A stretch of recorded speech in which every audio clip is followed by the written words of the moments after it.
The blue behind me in this truck, historically in motor racing, has been French blue. We're at the Grand Prix of France, and this is the oldest Grand Prix in the history of racing. It started in 1904. The racetrack was Le Mans, and it was won by a French car, a Renault. America's played its part in this race's history because way back in 1921, a man called Jimmy Murphy came over with a Duesenberg and won this Grand Prix. The story goes that that year you were not allowed to take any gold out of France, and therefore Jimmy Murphy went off in the huff because he did not get to take his gold medal home. Since then, the Stars and Stripes have been well represented here. Dan Gurney's won the French, as also has Mario Andretti. This is the Paul Ricard circuit in the south of France, and only in 1971 did the race come here. On that year, I was lucky enough to win it. Hello, I'm Jackie Stewart, and this is John Bisignano. Jackie, well, the winner of this French Grand Prix will also consider himself very lucky. The situation is that this 16-race series, and we are on number 6 now. So 1/3 of the season is over. This is when the teams really get hardcore in their preparation and the driving to try and secure every championship point possible. Remember, the drivers can only count 11 out of their best races. There's 10 more races left after this race, and 7 of them are in Europe. Now, we asked Nigel Mansell, who's on pole position, about the competition for the last 2/3 of this year. You know, I think the main nucleus of the Formula One season now starts here in Ricard, because in the next 2 months we have about 8 races. 8 European races where everyone's run these tracks before and so forth. It's where the gloves come off now. Yeah, I mean, this is where we've got to get it together if we're going to stand a chance at the end of the year. I think what's happened obviously could have been better. Monaco was a problem with the car. Detroit was motor racing, and we've just got to get on with the business. It's history, and I'm looking forward to this race. Well, barring mechanical unreliability, I think Nigel Mansell has a real chance of winning here. Checking on that reliability will be our man in the pits, Walt Stanner. Over to you, Walt. Thank you, Jackie. Nigel Mansell sure seems calm, cool, and collected in talking about the races ahead, but he has to be churning on the inside. He has to be thinking about being on the pole for the last 2 races, having led early and then faded in the stretch. Ayrton Senna has to be thinking about a hat trick. He has the possibility of scoring the first hat trick in Formula One since 1985, when Alain Prost won 3 in a row. Prost can win the French Grand Prix today. For a French driver, there can be no greater honor. But he also can take the Formula One World Championship lead, and he can break Jackie Stewart's record. Those are 3 really great accomplishments that are possible for Prost here today, and a great motivation for him. A motivation for Nelson Piquet is the possibility of coming from his 4th position on the grid to win. If he drives like he drove in Detroit, that's a real possibility. And for Nelson, there would be nothing more pleasing than to come through here today and beat the 3 guys ahead of him. In pole position for this Grand Prix of France, Nigel Mansell with his Williams Honda Cannon. Second, Alain Prost of France, looking for that 28th Grand Prix victory. In 3rd fastest spot, Ayrton Senna, winner of the Detroit Grand Prix and the Monaco Grand Prix. 4th fastest, Nelson Piquet of Brazil. 5th, Terry Boutsen of Belgium. And 6th fastest, the Ferrari driver Gerhard Berger from Austria. 7th is Theo Fabi, driving also the Benetton Ford. Michele Alboreto comes up next. 9th fastest is Stefan Johansson in the Marlboro McLaren. And then 10th fastest, Derek Warwick in the US F&G's Arrow. 11th is De Cesare, then comes Petresi, Rene Arnoux. Eddie Cheever from the United States is 14th fastest. Nannini, 15th. Nakajima from Japan is 16th. Kinzani, then Martin Brundle from Britain. Christian Danner, also in the West, Zakspeed is 19th. Cathy is 20th. 21st fastest is Campos. Then comes Ivan Capelli in the March. Philippe Alliot is 23rd fastest. He's a Frenchman. 24th is Jonathan Palmer, the good doctor, driving the Tyrrell, with his teammate Philip Streff 25th, and making up the grid is Fabre. This ESPN pre-race report has been brought to you by Ford and your local Ford dealers. Have you driven a Ford lately?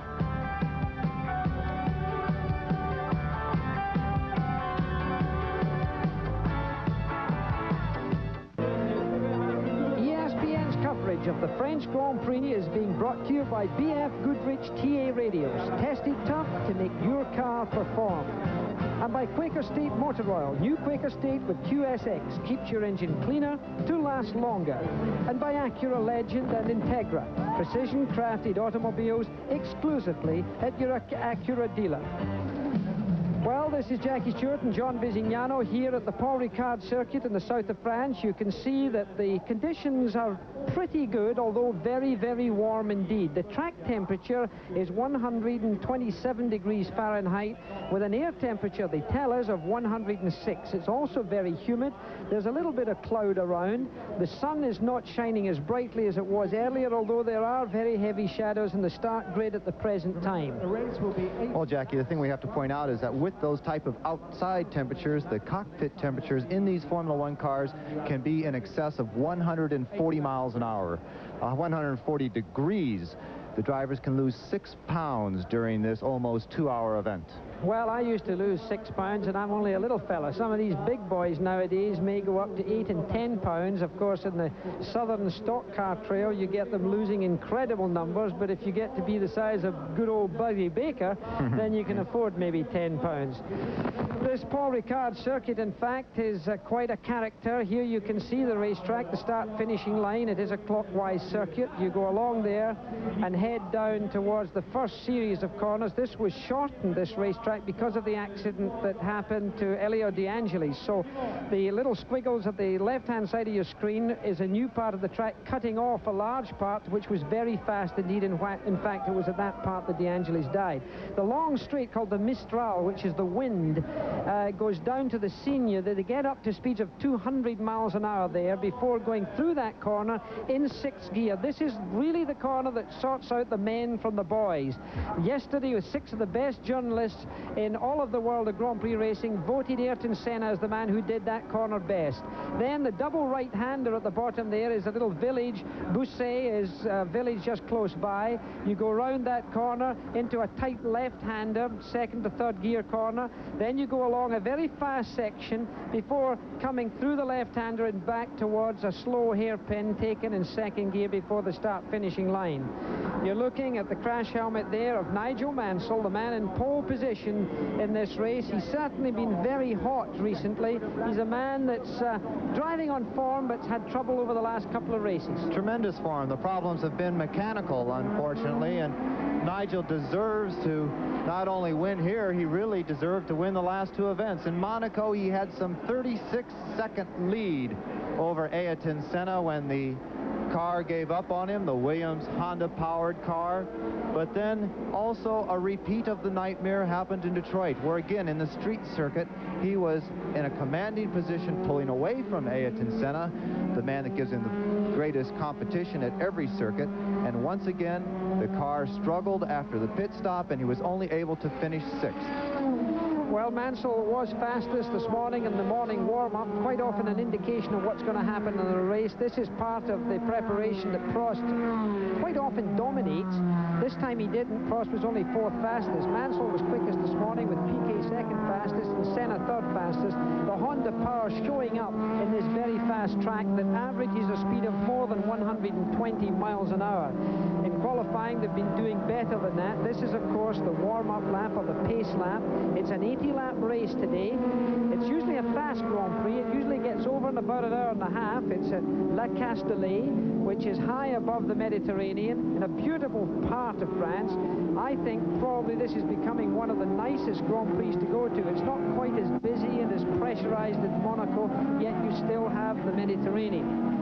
The drivers like it too for safety, John. Well, that's what I was going to say, Jackie. You know, this is a driver's circuit, and it's a fairly new circuit. It looks still fabulous and quite modern, but you have to remember this circuit started in 1971. So in 71, there was an air-conditioned press room here, and there was a wide pit lane and better spectator facilities and VIP facilities. It really set the stage, Circuit Paul Ricard, for the building of several other circuits after it. Paul Ricard, a gentleman still alive, the Ricard drink, very famous in France.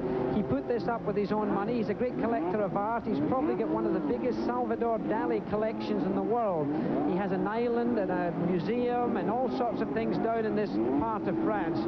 So here you see the pole sitter, Nigel Mansell, with his Cannon Williams Honda.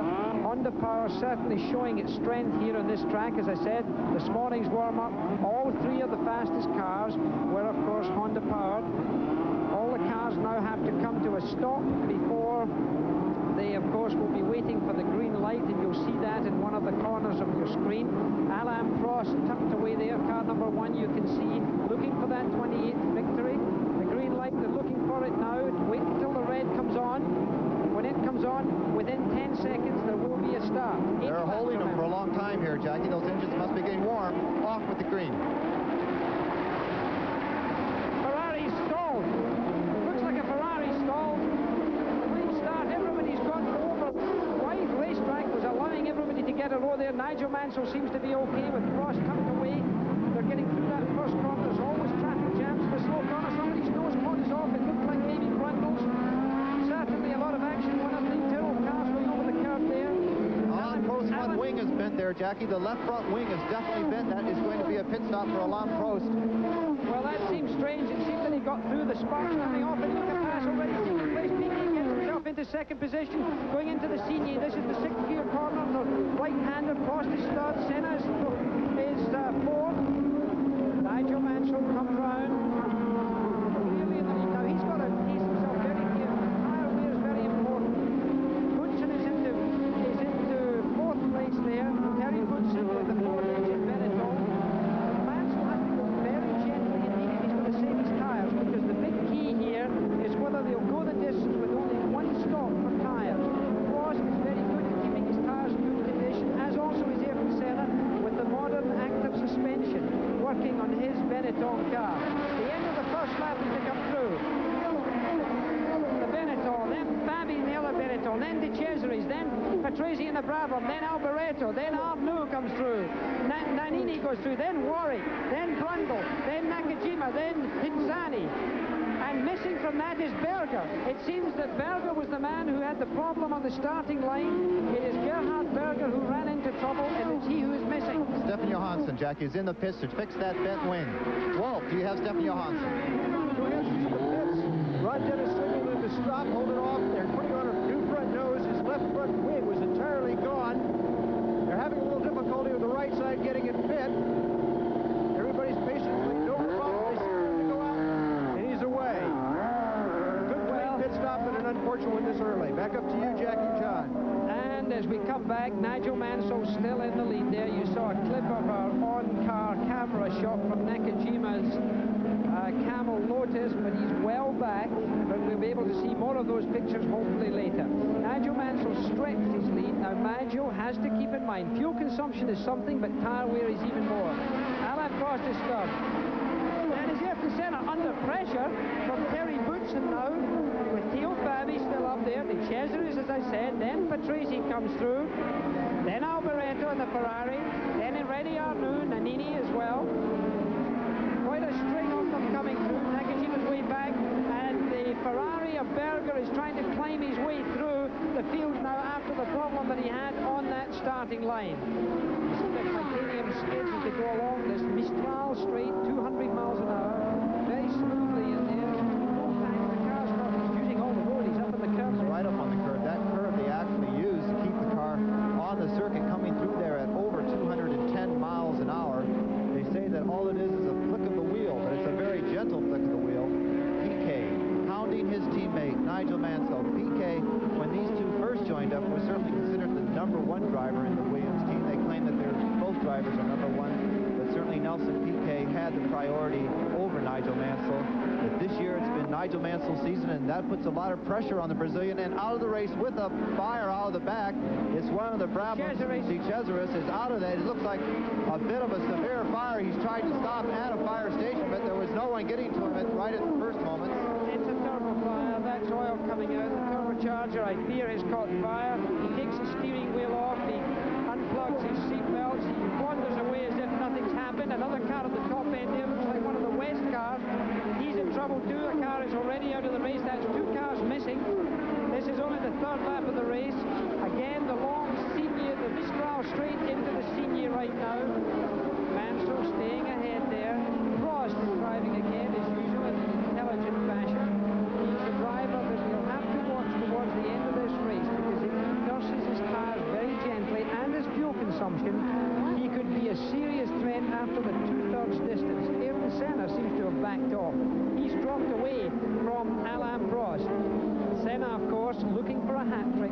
coming off victories in Detroit and Monte Carlo, 2 street races. And the speculation was the active suspension, this highly new generation technology, going to work as well in a high-speed racetrack as this one is.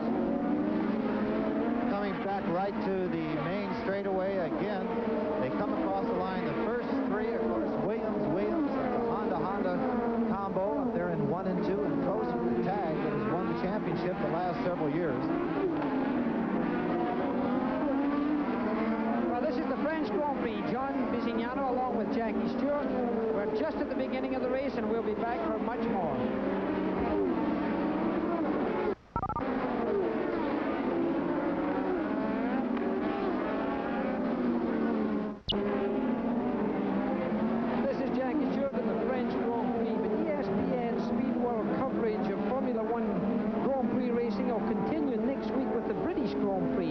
Sunday the 12th of July at 4 p.m. Eastern, 1 Pacific. Same-day coverage from Silverstone in the Midlands of England. Native countryman Nigel Mansell will be defending last year's victory at Brands Hatch. Silverstone is just a stone's throw away from where he was brought up in Birmingham.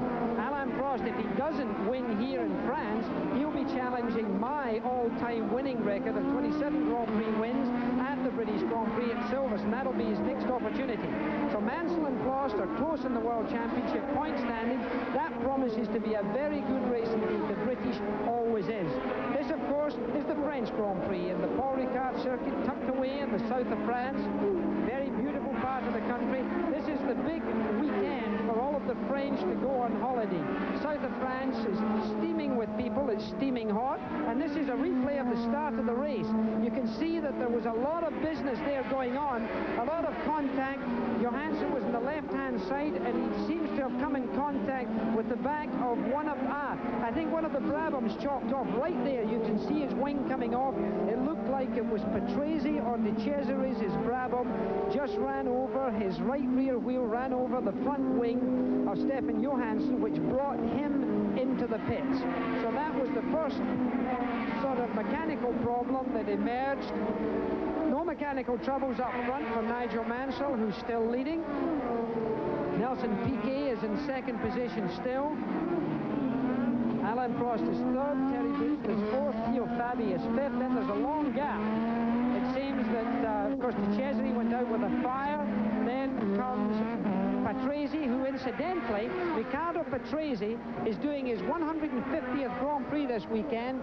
As you see, the car being driven by Nakajima, going down the main straight, busily looking in his mirror there, spending more time in his mirror than he was in the front. Well, of course, Jackie, he was going very slowly. You could see from the wide shot that Nakajima has slowed, and the cars were streaming past him, maybe 150 miles difference between those two cars.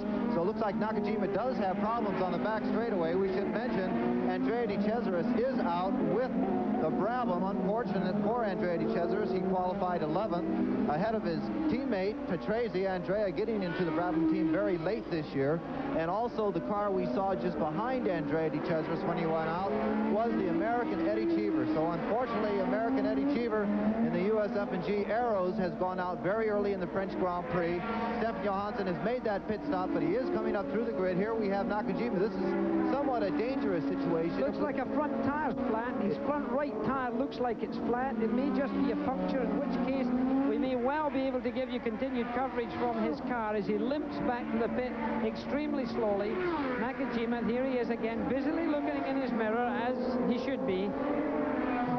He certainly should be. When he's going 30 miles an hour and everyone else is doing 160 miles an hour, I would be looking in my mirrors too. But the marshals will be showing him the white flag. He's actually, this is the start again. Now, Nakajima may have had that problem on the start. It looked like he may have gotten a bump, but here's the in-car camera just crawling through the S's. You can see the cars having to change their line through the S's to miss Nakajima. He's trying to stay out of the fast line. The marshals will be waving the white flag, trying to warn the drivers that there is someone slower ahead.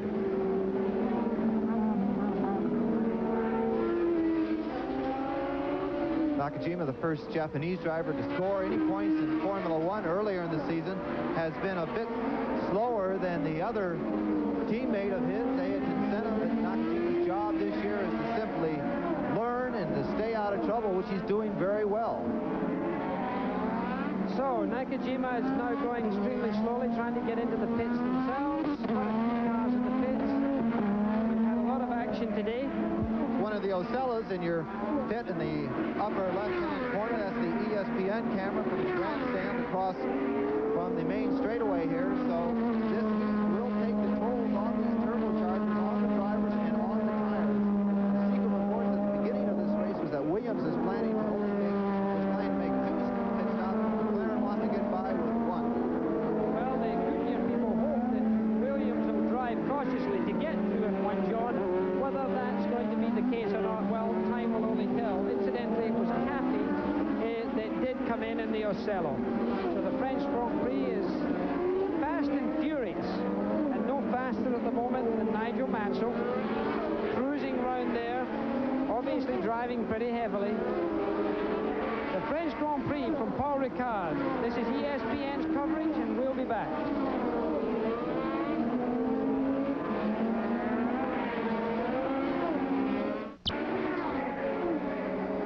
This is the French Grand Prix. You're seeing it from the cockpit of Nakajima's Lotus. That's what the picture was. He is in the pits as we speak. And right now, the leader is still Nigel Mansell. In second place, Nelson Piquet. And there you're looking at one of the tire shots. I think it's Nakajima's shot there.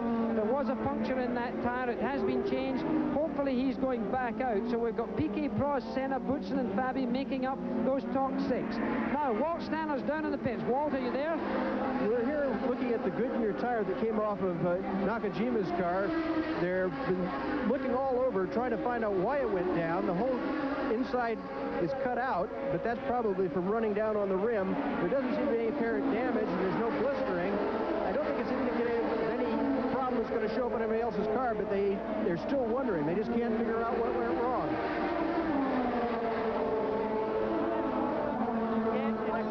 Anybody can pick up, of course, anyone can pick up a nail or a piece of debris, and of course we did see a lot of that front wing being torn off right at the very beginning, the first corner of the first lap, and it could be that Nakajima's tire problem came from that alone. Cathy rejoins the race also.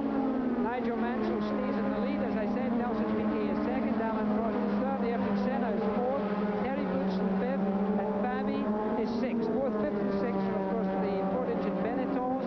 The others are made up with the Honda and the TAG engine. So there's a battle of the power units.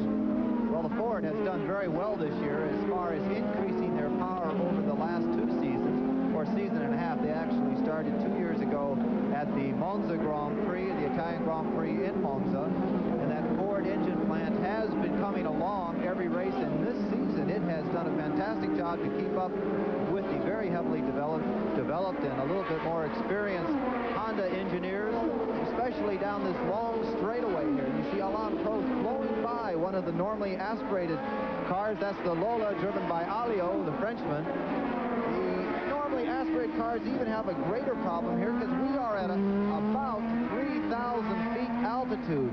And of course, the higher you go in altitude, the more affected the normally aspirated cars are, and the greater advantage that the turbos have. But here we have, Stefan Johansson in the pits. Walt, are you down there by Stefan for his second pit Getting stop? another nose. Again, it was the left front wing. I don't know what happened to it. It's almost a complete same pit stop as earlier. No panic here. They changed nose and is on out. Well, they tried to do things so fast in the first pit stop, possibly was not fitted perfectly, a bit askew. And with these cars on the aerodynamic circuit like Paul Ricard, the slightest deviation in the plan will certainly show up in the handling. Well, Eddie Cheever, the young American, is out. I wonder if Walt has any chance of getting a hold of Eddie Cheever. Incidentally, Nelson Piquet has closed right up on Nigel Mansell. You can see he's very tight with him. The previous lap, he was 1.7 seconds behind. It happened, Jackie, in the traffic. Mansell was coming by, trying to get by some slower cars through the S's, and Piquet's right up his exhaust. Well, on the main straight, you can still draft at this speed, and that's the type of situation that could have a lead change right now. As they were lapping there, Streff, the young Frenchman, and the normally aspirated Tyrrell now separates the 2 Williams cars from Alain Prost. But look at Nigel, he just pulls away very easily. Either Nelson has decided just to stay there but give Nigel a little bit of pressure.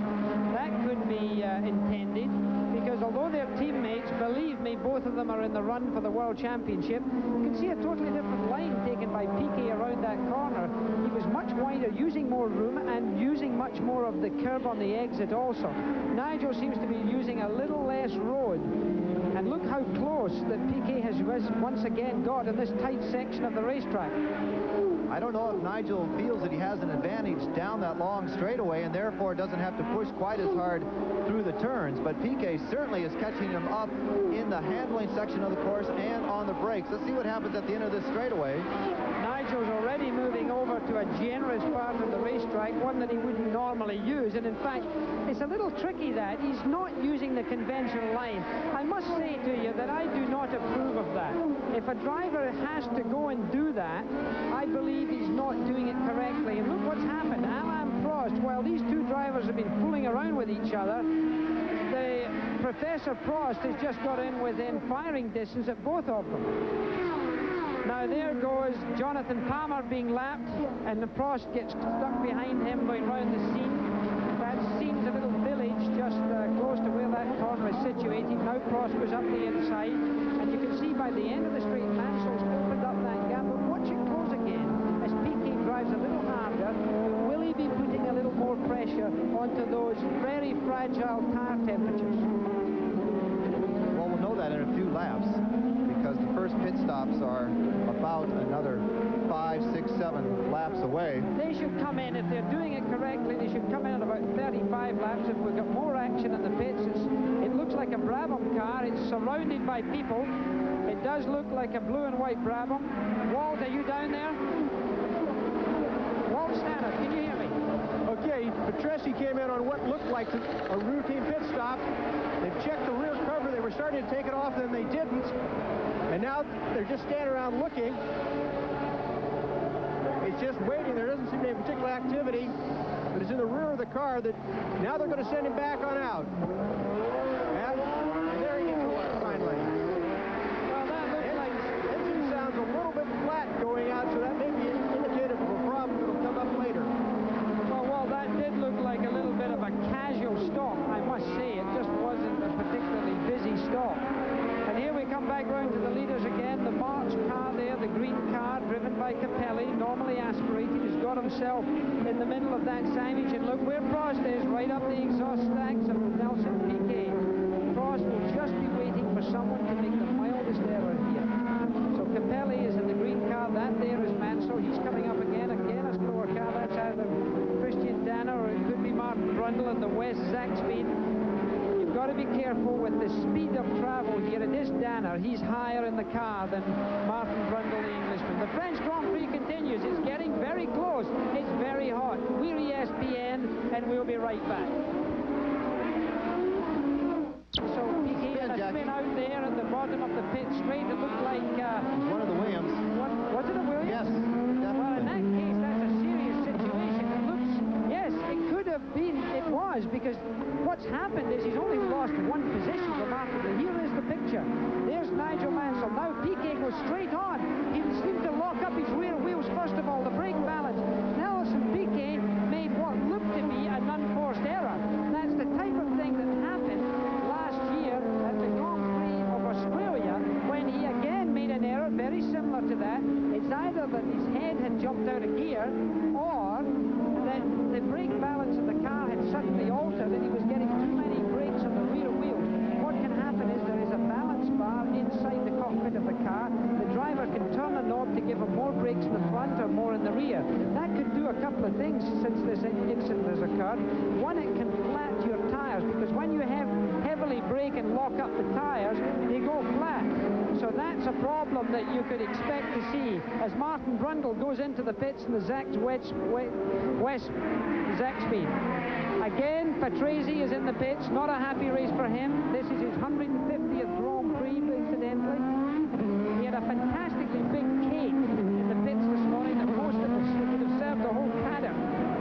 I think we all ate a little. I saw you grab the rose off that cake too, Jack. You were the first one in there. Well, anyway, he's done 150. A friend of his, Mary, a local Italian guy, made this enormous cake for his crew and the whole Grand Prix Britannic.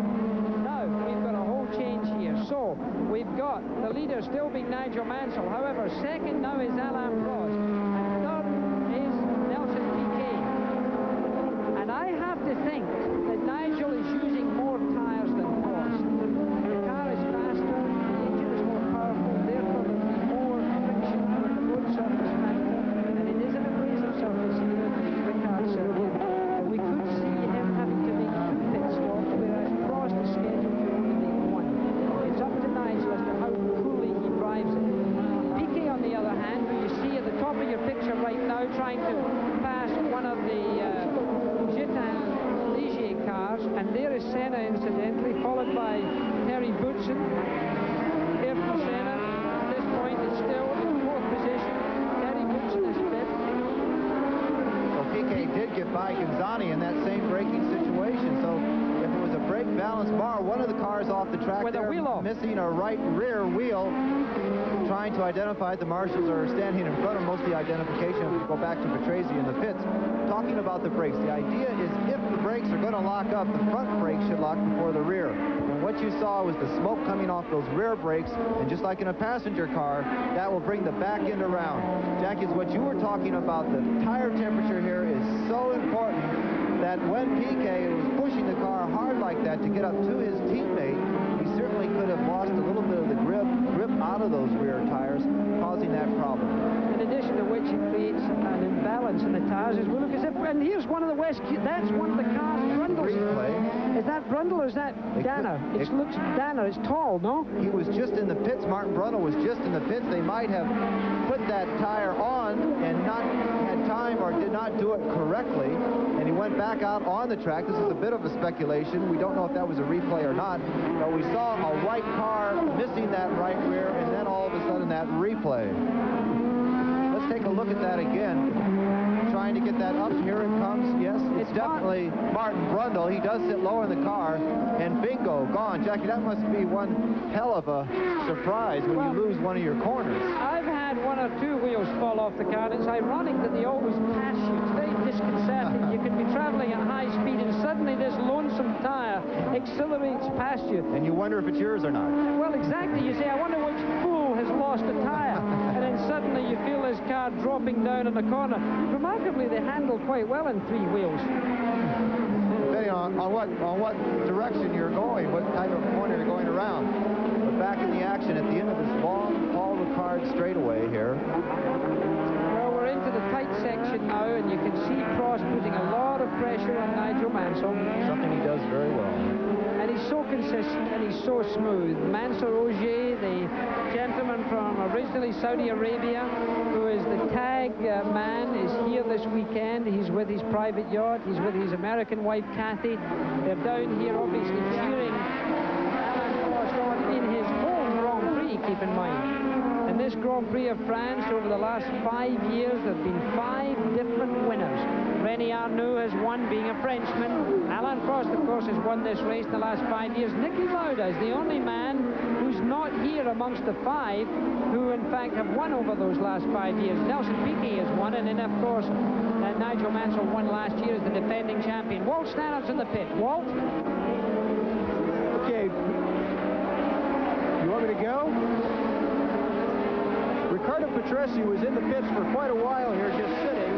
They were fiddling around with the car, the left front wing, and then after he went out and went over and talked with Charlie Whiting, the crew chief, and they said he's just got a gearbox problem. They're going to go out and soldier on and see what happens.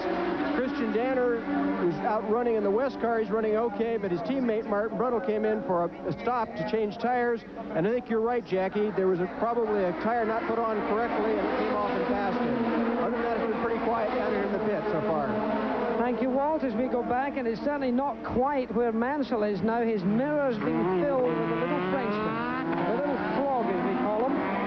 He's running with 27 Grand Prix victories, looking for that 28. Nelson Piquet now sitting behind there. May have closed that gap just a wee bit, but maybe he's content to stay there. Maybe he's got a terrible vibration, because when those tires lock up, as we said earlier, they have flat spots on them, and they're no longer round. So every time that flat spot hits the road surface, it's a sort of bump, and of course that sets up a terrible vibration, which of course can cause a lot of trouble. It can start to loosen other areas of the car up. It can cause real mechanical fatigue. So this is something that is a penalty for error, and it does seem, if I may say so, that Nelson Piquet simply made a mistake.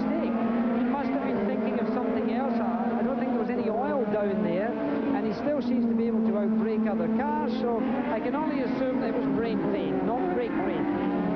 Looking at these two cars come through that last S section on the track, again, it was the same thing before when Piquet was behind Mansell.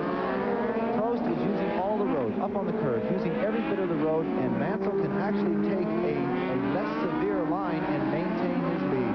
As we're looking back up, again, this is the ESPN camera, into the Brabham pit, and it looks like maybe a terminal problem this time for Riccardo Patrese from Italy.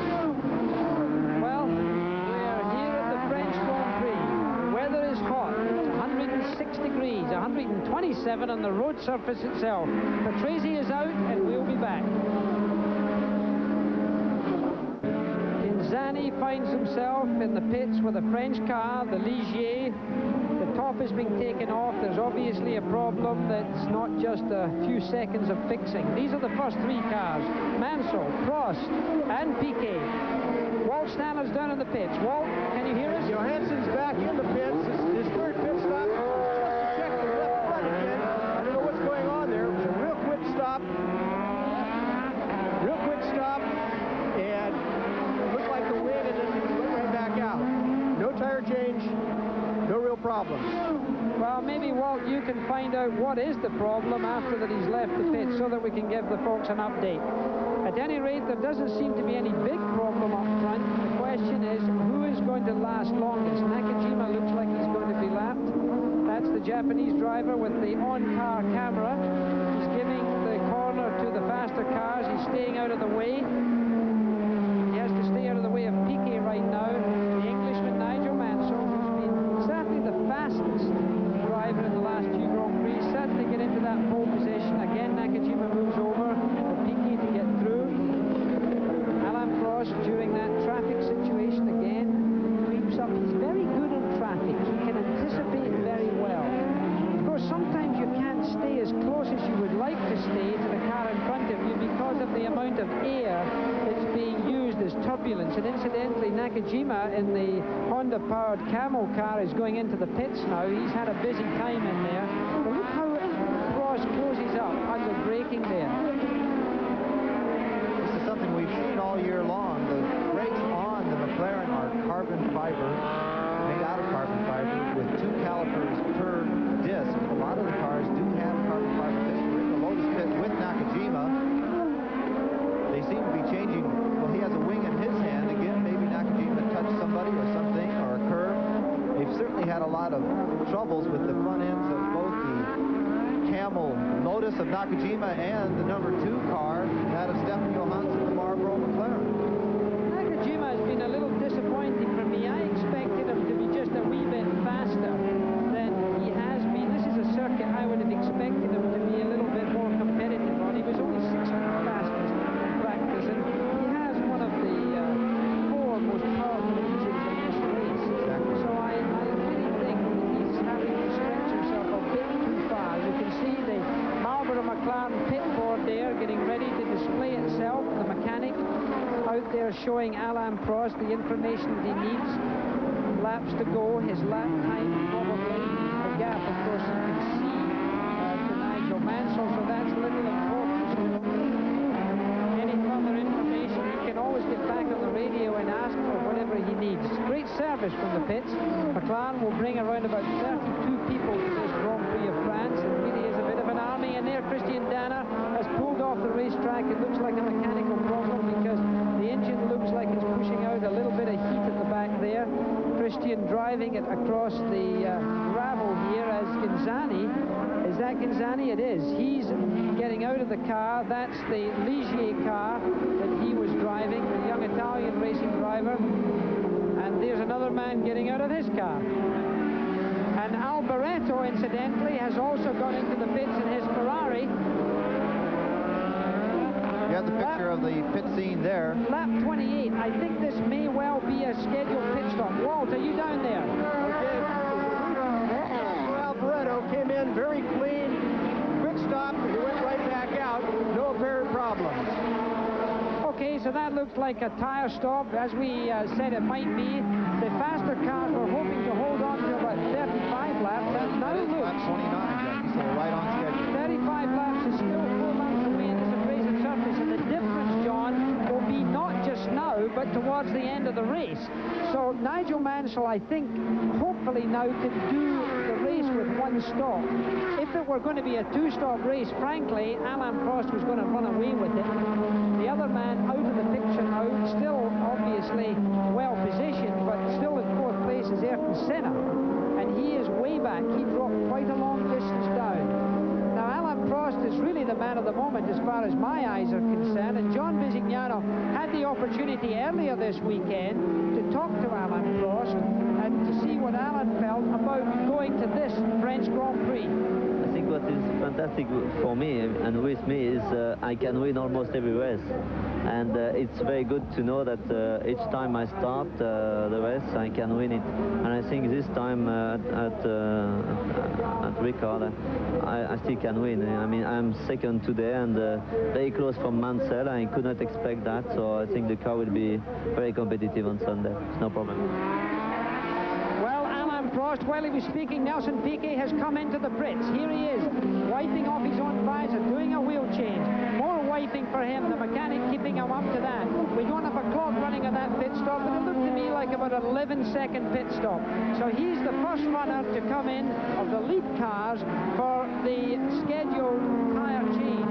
Now it remains to be seen how long Nigel Mansell can stay out. And right now, folks, the battle is going to be in the pit lane, because if one team, such as McLaren, were to take a big advantage over the Mansell team with regards to how quickly they get in and out of the pits, this could mean the difference of winning and losing the French Grand Prix. Well, this is something they practice constantly. The mechanics are dedicated to get their men in and out within 10 seconds, but still they have to be very sure of their work. You saw the results of a not-so-sure pit stop by, unfortunately, the West Zaxby team, where Martin Brundle lost that left rear after going half a lap around the track just past his pit stop. Now, Piquet came into the pits. It was a pit stop, 4 tires. He came in on lap 30. There's 80 laps in this race, so he is going to try and go, Jackie, 50 laps on the last set of tires, unless they're planning to make 2 stops.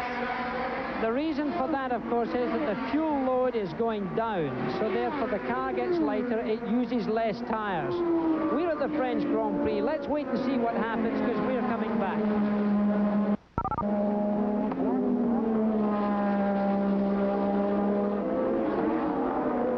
Keeps your engine cleaner to last longer. Something that's been growing this year in Formula One is the size of the front wing end plates. Here are 2 examples, the Brabham style and the Marlboro McLaren style. The Marlboro McLaren, as you can see, is a little bit bigger. Now, the first purpose of this plate is to keep the air from spilling off the front wing, making it much more efficient. But what they found out through aerodynamic testing is that as the plates get larger, they can actually have an effect on the aerodynamics all the way to the back of the car. Goes through the radiators, channeling more air through those radiators, reducing engine temperature. But some 6 feet away, it can actually increase the efficiency of the rear wing. The thing you have to remember is that these 1,200-pound cars are going well over 50 miles an hour faster than most airliners take off at. So aerodynamics are very important, not to create lift, but of course to suck the car down onto the pavement, therefore giving greater handling. So a lot of things have happened since we've been away. Terry Boutsen had tried to get past Ayrton Senna. Incidentally, Senna's teammate Nakajima's back in the pit. You can see some work going on there. They're checking the steering, the front end. But Boutsen got himself off the road and is now out of the race. That was a front runner. There was a driver who was certainly up there. He was in 4th position when that happened, because Senna's gone into the pits. So that was serious for him. The order right now is Nigel Mansell, Alain Prost, Nelson Piquet, Theo Fabi, Ayrton Senna. Gerhard Berger has come up right through as that's a pretty impressive drive, but Prost has come into the pits before Nigel Mansell. So here's Alain Prost. Let's have a look at this pit stop. He comes to a stop. Walt, you're down there. Okay, Alain Prost has come in really quick. It's going to be a great pit stop. He's in and out. It's got to be around 10 seconds. It was a clean pit stop. No problems at all. All corners were changed directly, and out he went. I think it was under that. I think it was about a 7.5 to 8 second pit stop. Remarkable.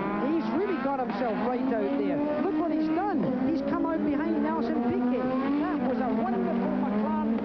there. It couldn't have been better. He's actually passing. And look at this. He's trying to get him on the outside.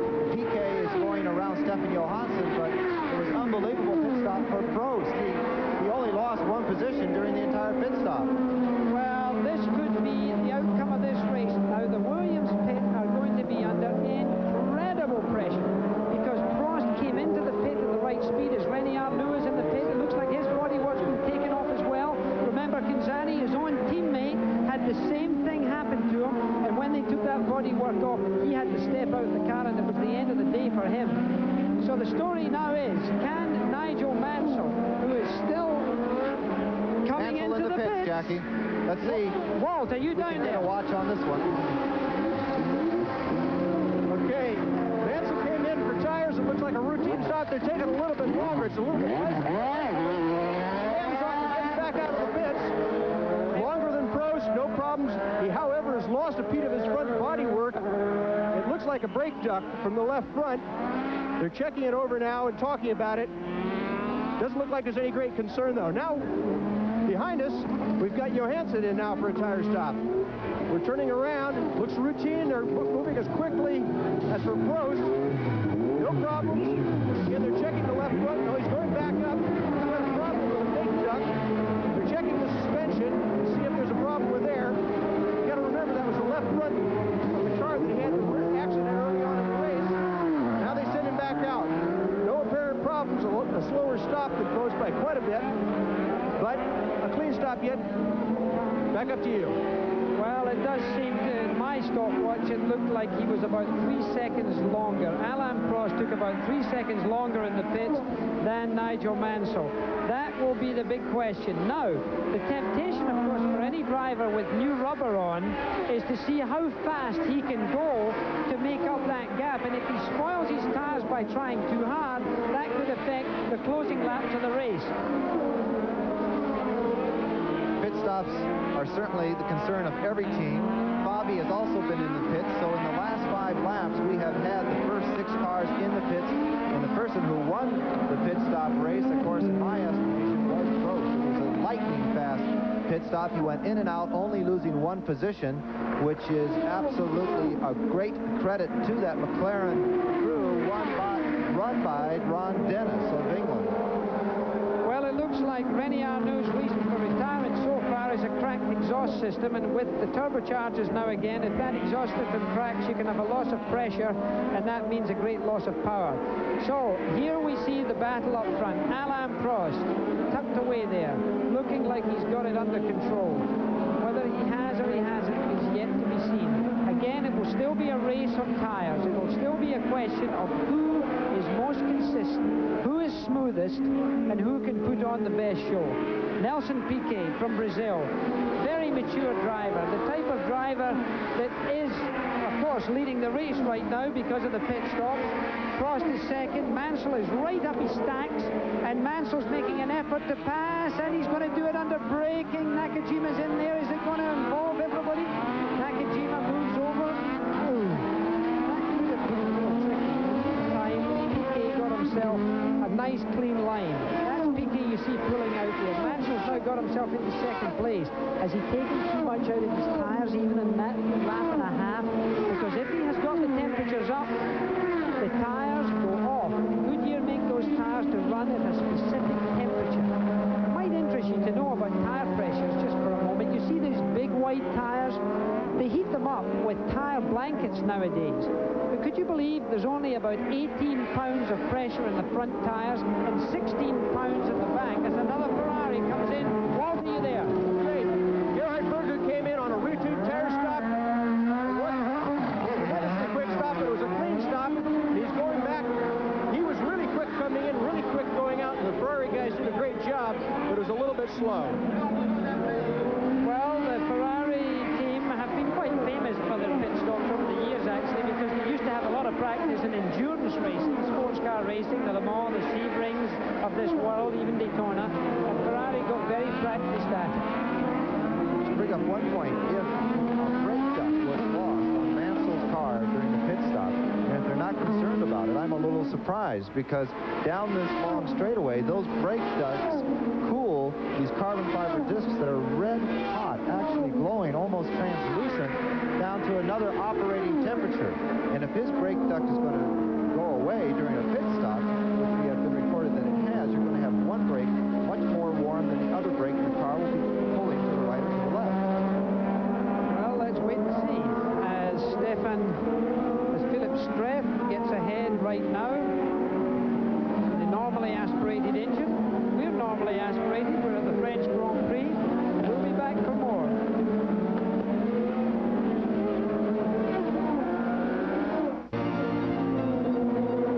We're at the French Grand Prix, and ESPN's coverage of this French Grand Prix has been brought to you by Mobil 1 Synthetic Motor Oil. Mobil 1 protects your engine better than any conventional motor oil. And by the Champion Spark Plug Company. The French Grand Prix has been brought to you by those two companies, and we at ESPN are happy to bring it to you.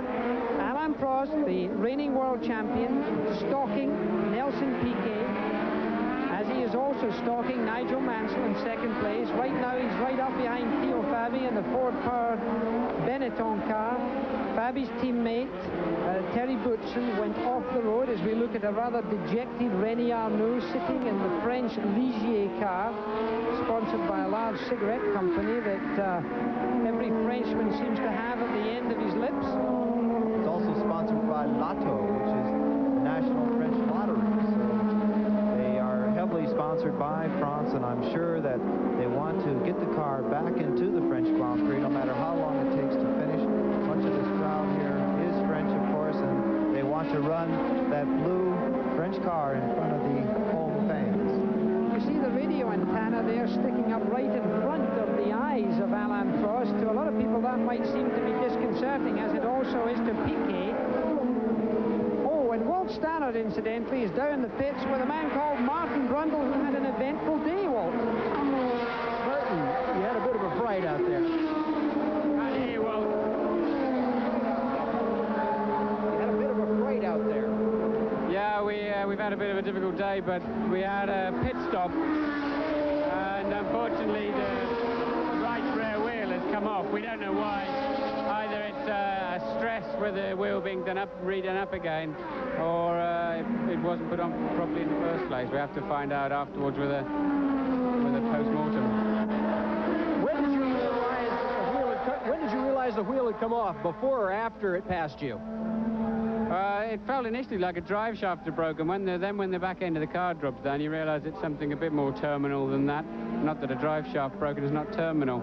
But it didn't actually pass me, but it came close to it. Okay, thank you, and better luck next week. Thank you. Well, that's a typically British understatement. The wheel falls off. He looks very calm and collected. Of course, the British Grand Prix for Martin Brundle will be important. We here at ESPN are covering that next weekend at 4 Eastern time on ESPN from Silverstone, an old airfield circuit of Britain that was the home of British motor racing from the end of the World War II. This, of course, is a brand new circuit. Mr. Paul Ricard built it, opened it for racing for Formula 1 cars in 1971, although I raced on it in a Formula 2 car in 1970. Tucked away here in a very nice part of the south of France. The local town closest is Bandol, which is a Mediterranean little yacht harbor. And John, you like the French Grand Prix? French Grand Prix is also one of the classic races. It's the oldest Grand Prix.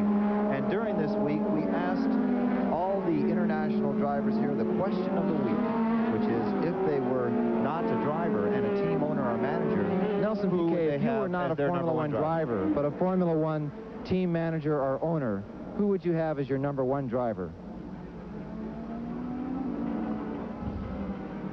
Very difficult to say. Well, in a moment you have to look for the results. If you have the money to spare or have money to spend, of course today I get a Prost because he's the one that drives it more results in the last 3 years. Alain Prost. I think I'd play golf with Greg Norman. Keke Rosberg, if you were a team owner, everyone would be in trouble. If you were a team owner, who would be your number one and number two drivers? I think I'd rather have two Prosts. The best one. I think at the moment Ayrton Senna, for sure. Derek Warwick. No, seriously, I think... Liz Warwick. Liz Warwick, yeah, my wife. No, I think if I was a team owner and I had to pick a #1 driver, without any shadow of a doubt, I'd go for Alain Prost. It's difficult to say. Wait. It's supposed to be difficult. I would take a girl. Prost. And if there was another guy with the same name, I'd take him as a #2 driver also. Well, Alain Prost certainly winning that survey here at Circuit Paul Ricard shows how much respect they have for the little Frenchman and his driving talents. When they see Alain Prost in their rear mirrors, they know they have the best in the world behind them, and of course it pushes them just that much harder to try and stay ahead. Well, I would have to agree with those drivers, the majority of them looking at Alain Prost. It's interesting that Alain chose Senna, because I think Senna is the next technically best driver and will be the man, in my opinion, who will most readily threaten Alain Prost in the future. He's an enormously talented man, is Ayrton Senna. Drives with great smoothness. Today he hasn't been able to get in contact with as many of the front runners as I expected him to do. Incidentally, posted in 6th position now is Michele Alboreto, but we've been advised that Michele Alboreto has been penalized 1 minute for the start. It did seem that he moved off before the green light, a 1 minute penalty which could change his 6th position posting as it is in the leaderboard right now. And René Arnoux has been withdrawn from the race. It looks like both Ligiers are out now. Very unfortunate. Talking about these experienced drivers, talking about some less experienced drivers, but certainly equally talented and certainly have equally big hearts.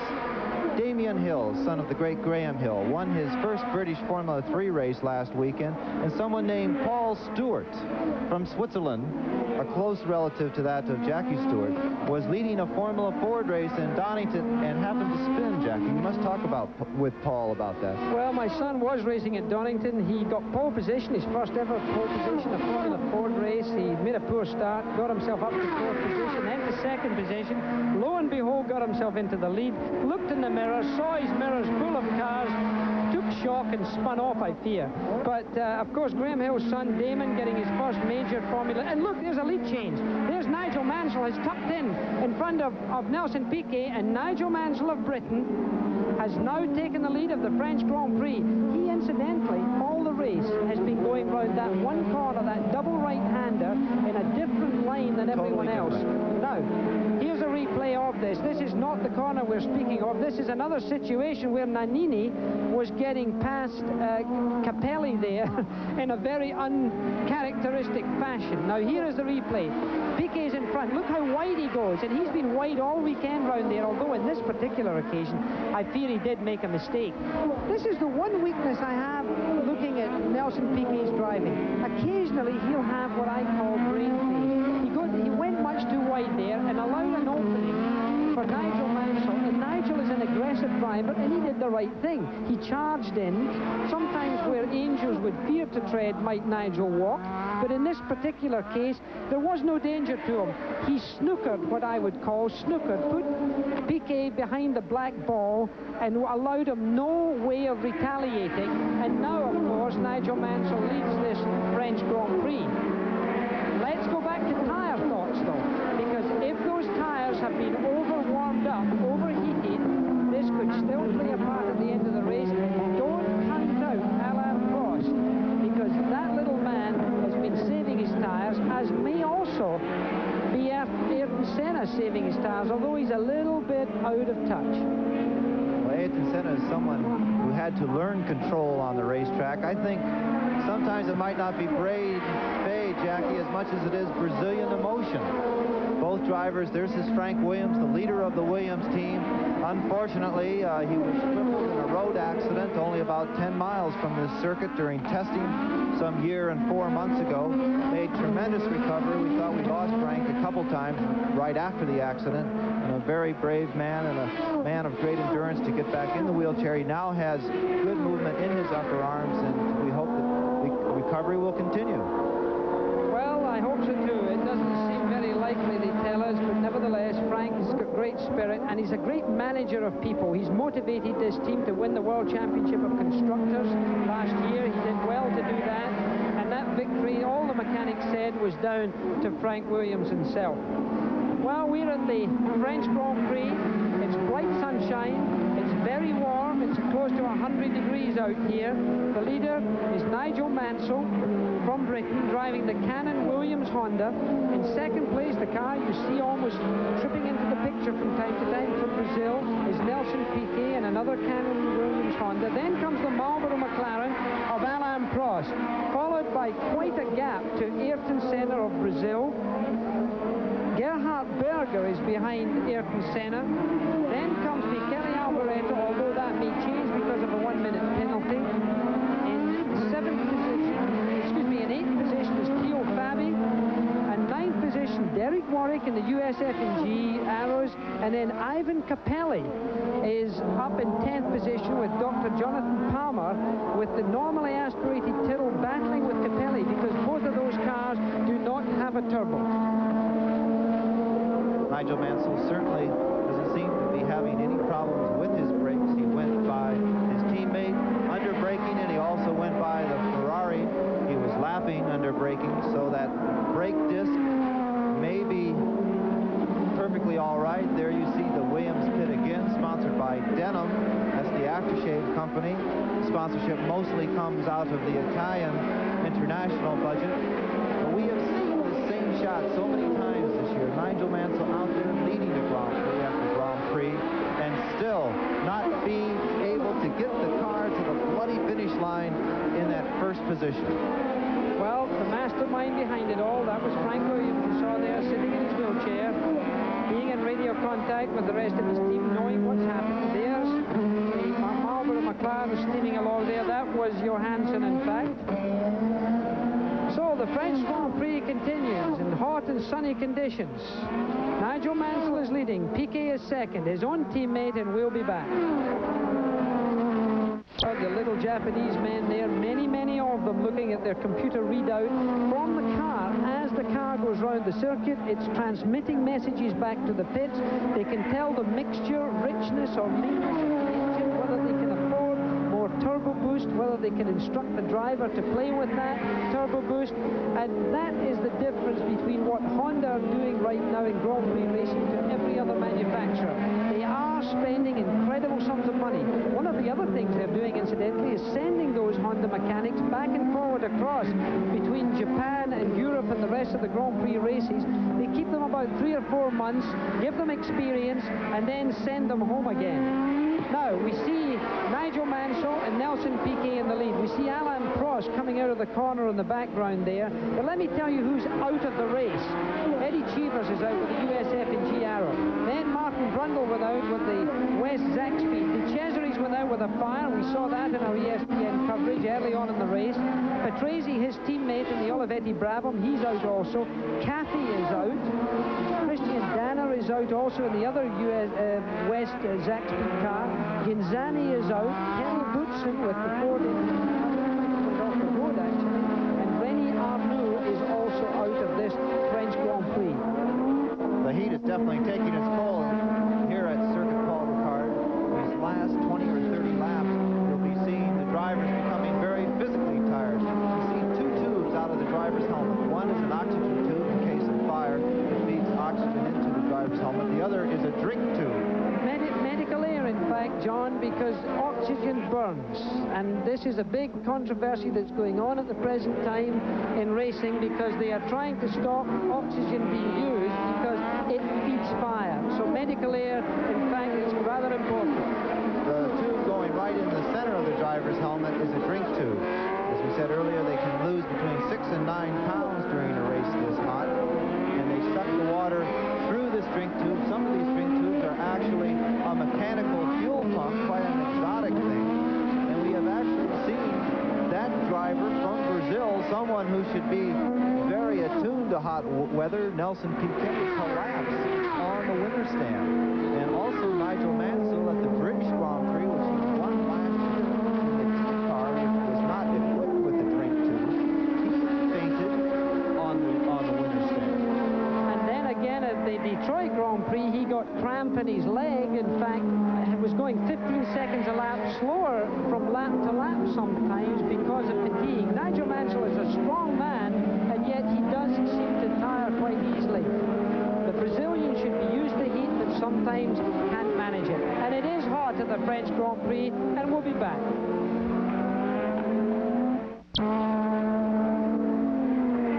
ESPN are right now covering the French Grand Prix here in the south of France, but Speed World will continue, and the IMSA Series GTP Series, the Camel Continental, will take place here, of course, today, July 5th at 1:30 p.m. Eastern, 10:30 a.m. Pacific time at Watkins Glen in upstate New York. Now, there's a wonderful place to go racing, and of course, that's today on ESPN. It's a 500-kilometer race for Camel GTP cars.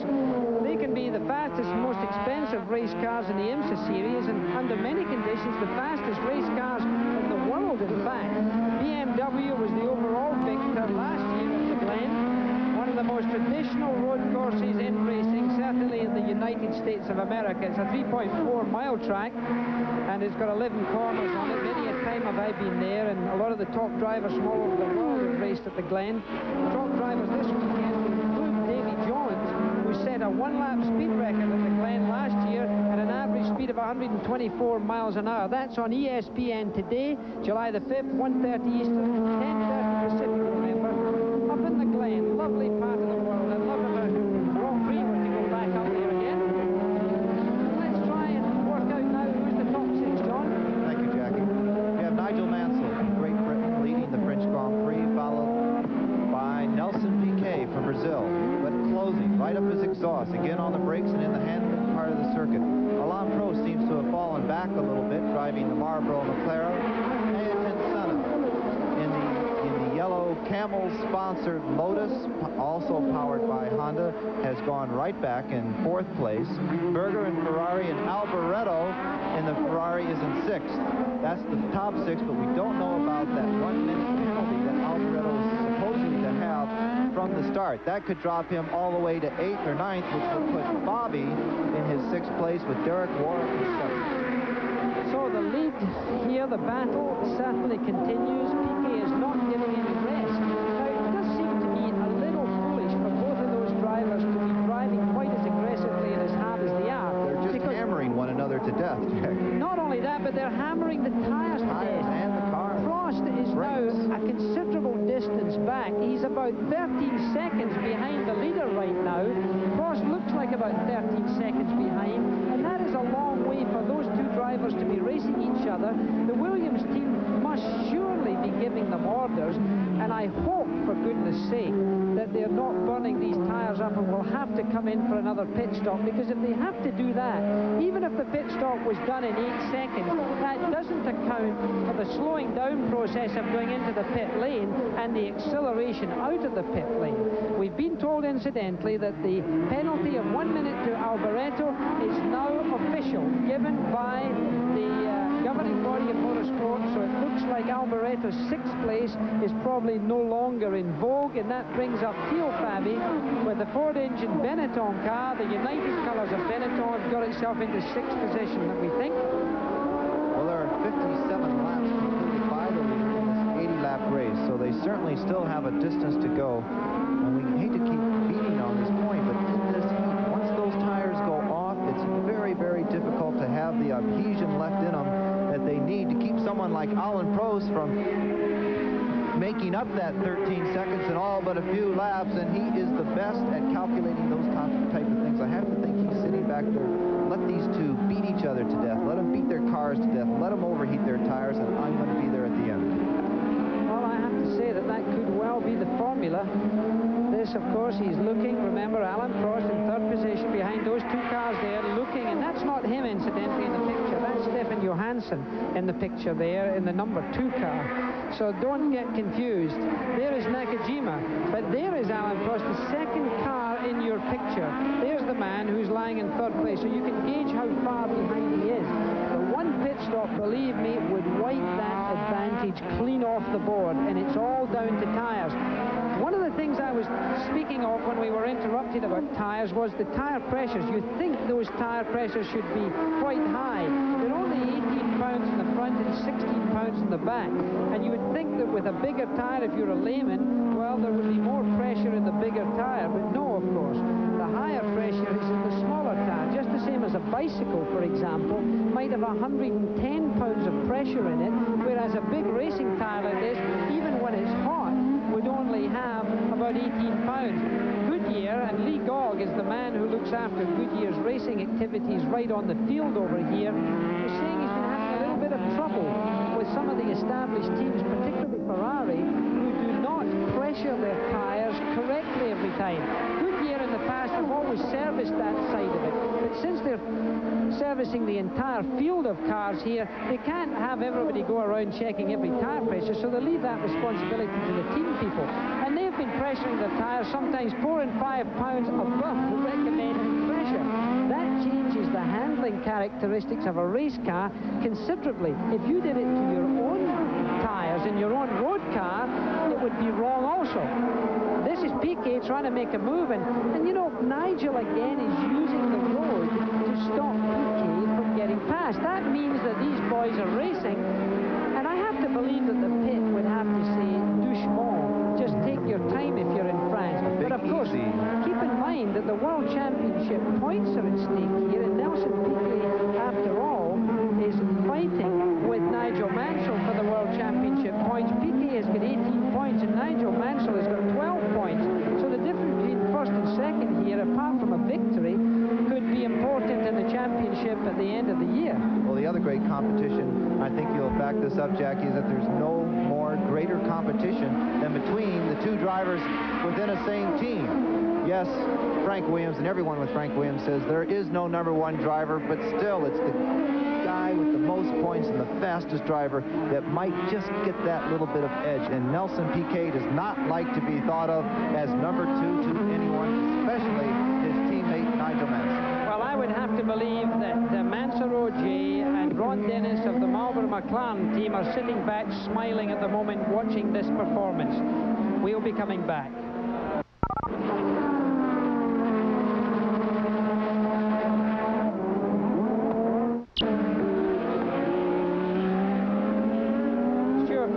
Jackie Stewart back at the French Grand Prix along with John Visignano. While we've been away, there's been a lot of change. Campos, Capelli and Philippe Alliot have all dropped out of this race. It just happened like a waterfall of action here. That just occurred. Now, John Visignano had the opportunity of having a word with an ex-racing driver, an ex-world champion. That was Keke Rosberg. And John had a word with him earlier this weekend. Good to see you at several Grand Prix a year. Now, somewhere I heard a rumor in Detroit that with the changes in the rules, Keke Rosberg may consider coming back to Formula One. Only yes. The fact is that normally aspirated would be a terrific idea, but obviously it's really going to be in full force first 89, and that's too late anyway. So I think we're going to throw it out the window immediately. Well, there's a man who obviously was giving it some consideration, but I don't believe very big consideration. I think he's wise for that. I'm a big believer that when one does retire, one should stay retired, although difficult to argue with what Niki Lauda achieved, because he certainly did retire, came back again and won the World Championship. But I think retirement is a thing that if it's a good idea when you make the decision, why is it no longer a good idea at a later time?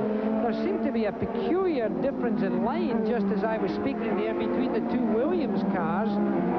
Nelson Piquet came out of the corner. Look, his back end is loose.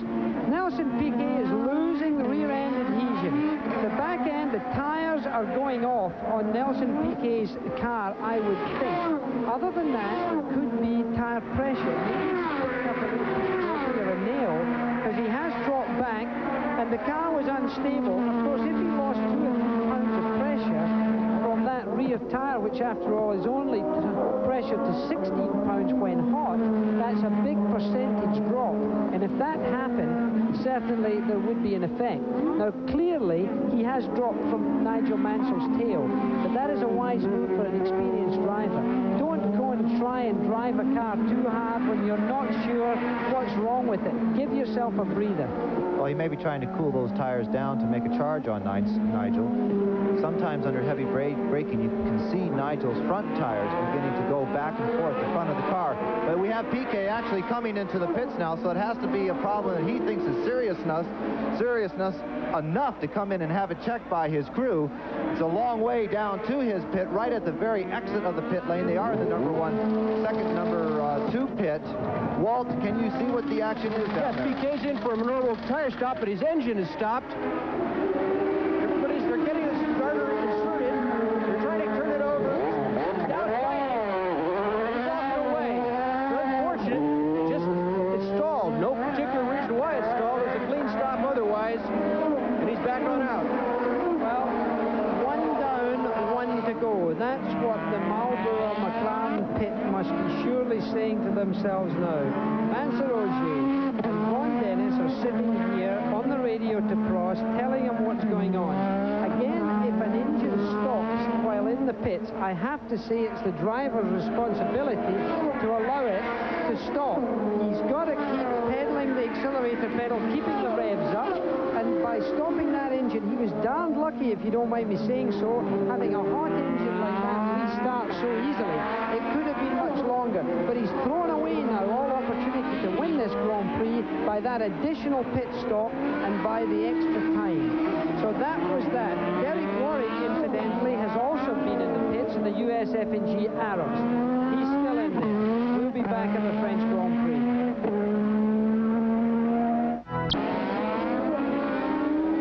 Well, this is the ESPN camera that we're looking over here at the USF&G Arrow pit.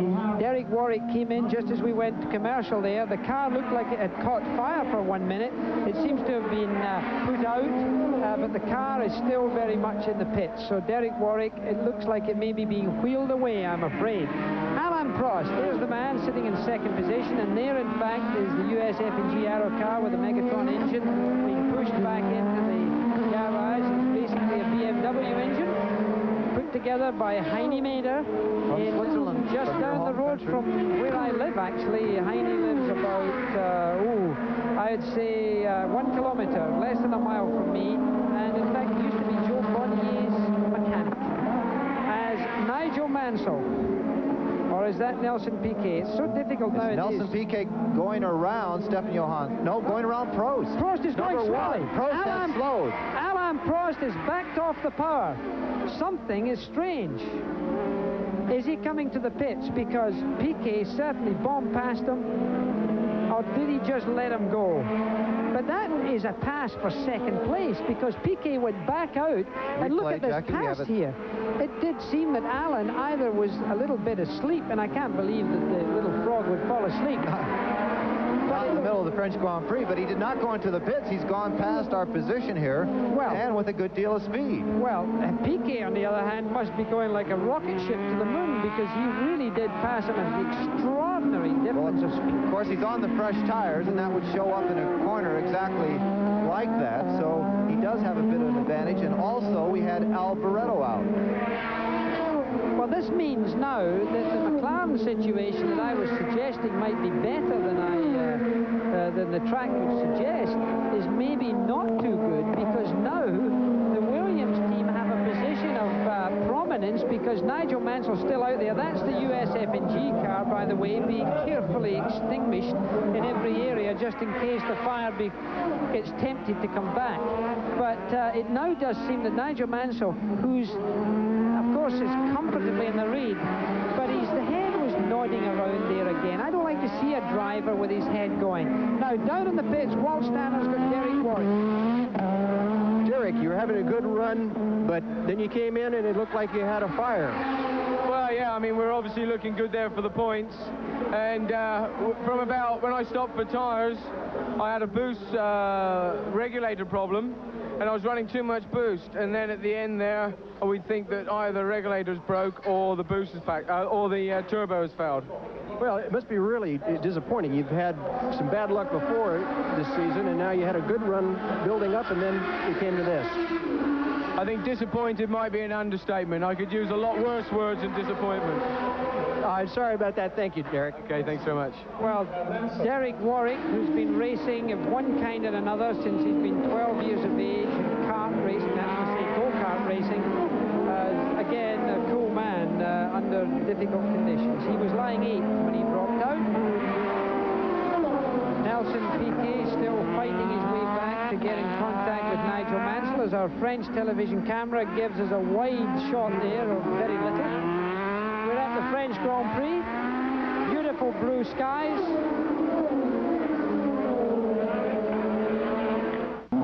We're back at the French Grand Prix. Jackie Stewart along with John Bisignano, and the man looking down, we are looking down on him, is Gerhard Berger, who's in the pits with his Ferrari. The leaderboard is still Nigel Mansell from Britain, followed by Nelson Piquet from Brazil and Alain Prost from France, of course racing in his own country. John, he's happy to be back in France, but looking for a win. Yes, Jackie is very happy, but we have instructions to throw it back down to Walt Stannard. Maybe we can get some information on this Ferrari pit stop. Okay, Gerhard Berger came into the pits at what looked like a routine pit stop. There was no real panic at start, and then they kind of got a blank look on their faces, and they realized something was wrong in the engine compartment. The cover came off, the engine stopped, and now they're starting to undo the black box and working around in that area.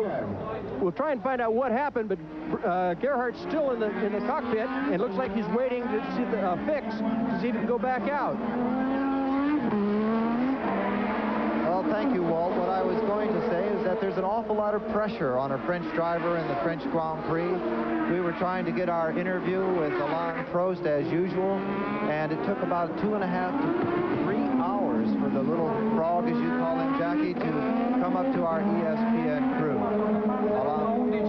As you can see, the scene here in the Ferrari pit is a bit terminal as far as I can see. They look like they're taking maybe they're working on the electrics is what they're working on there. Yeah, this is the black box. This is the computer they're working on, and they're taking that. They may just change that and let them go back out. If it's an electrical problem, and just take it off a platform. There's the other one going back on right now. Electronics and computers have come to Grand Prix racing in a major way. These mechanics, keep in mind, have to work on engines that are almost red hot.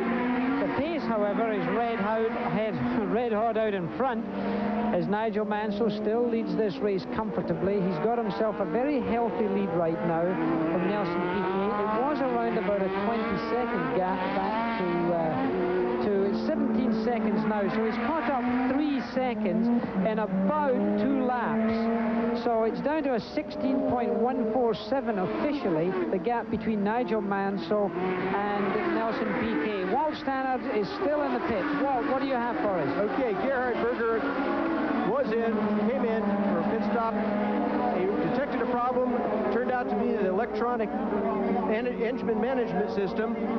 It's a black box system. They changed the black box. They're working on finishing the changes. Gerhard's just there sitting there calmly. He's looking in the mirror, impatiently but patient. They're working as fast as they can. It looks like it's about finished. They're putting some tie wraps on, some cables around the fuel system. I'd say they're about a minute from start off. Okay, they're going to start the car up right now. Gerhard Berger going back out as soon as they get the engine cover back onto the car.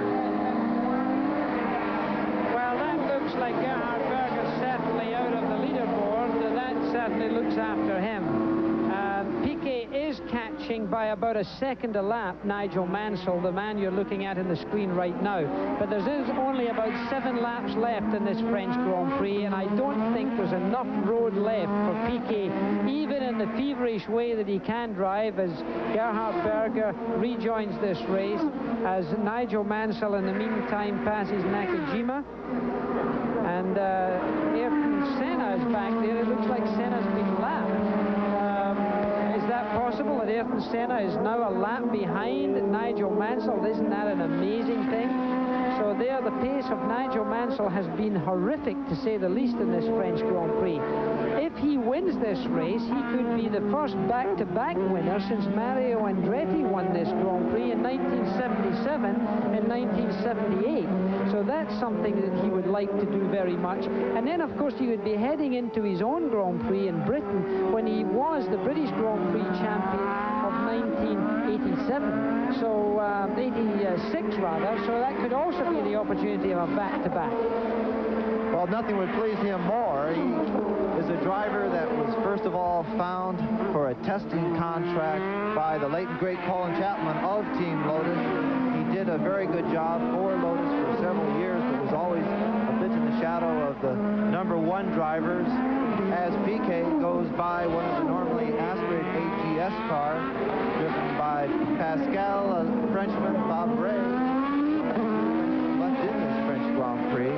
And Nigel Mansell really began to shine when he came to the Williams organization. They gave him the facility that he needed to have to go out there and not only run up front, but to run at the very front, to run at the leaders, to go past those leaders and to win Grand Prix. Last year, everyone said that Nigel Mansell is the one who actually deserved to win the championship. And that drama in Adelaide, of course, when you saw the tire burst due to a puncture, was certainly the fate that followed him to the end of that season. This year, he hopes to regain the championship, something very well deserved for such a capable driver. Right, so Nigel still pulling on the coals, as they used to say, at this French Grand Prix, the oldest Grand Prix in the history of motorsport. We'll be back for more.